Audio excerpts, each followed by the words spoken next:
নমস্কাৰ বন্ধুসকল, কি খবৰ আপোনালোকৰ? আশা কৰোঁ আপোনালোকৰ খবৰ ভাল।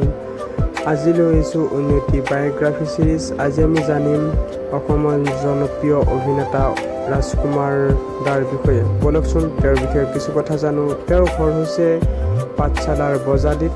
তেওঁৰ ঘৰত দেউতা, মা, ভাইটি আৰু ভণ্টি আছে।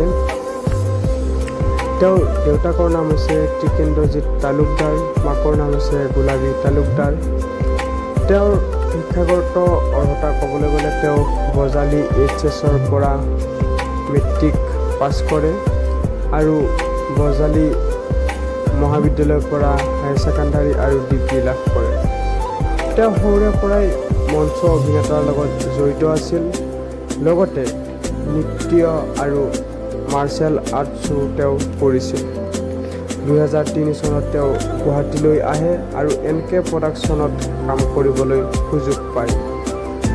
তেওঁ কেইখনমান VCD ইমানেই জনপ্ৰিয় হৈ উঠিলে যে তেওঁ অসমৰ সকলোৱে আদৰি ল'লে, যেনে অঞ্জনা, জোনাকী মন, অভিমানী মন আদি VCD। লগত অন্য প্ৰডাকশ্যনৰো বগীতৰা, নয়নতৰা আদিত তেওঁ কাম কৰে। তাৰপিছত তেওঁ 2008 চনৰ পৰা থিয়েটাৰত কাম কৰিবলৈ আৰম্ভ কৰে। তাৰপিছত লাহে লাহে তেওঁ অন্য থিয়েটাৰ যেনে ভাগ্যদেৱী, বৃন্দাবন, বৰদৈচিলা, কহিনুৰ, হেঙুল, চিৰঞ্জীৱ, ইতিহাস, ৰাজমুকুট আদি থিয়েটাৰতো তেওঁ কাম কৰিবলৈ আৰম্ভ কৰে। গতিকে বৰ্তমান তেওঁ থিয়েটাৰৰ লগতে জড়িত।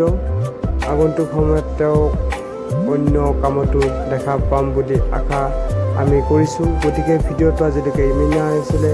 ভিডিঅ'টো ভাল লাগিলে লাইক, কমেণ্ট, শ্বেয়াৰ কৰি দিব আৰু লগতে চেনেলটো ছাবস্ক্ৰাইব কৰি দিব। ধন্যবাদ। জয় অসম।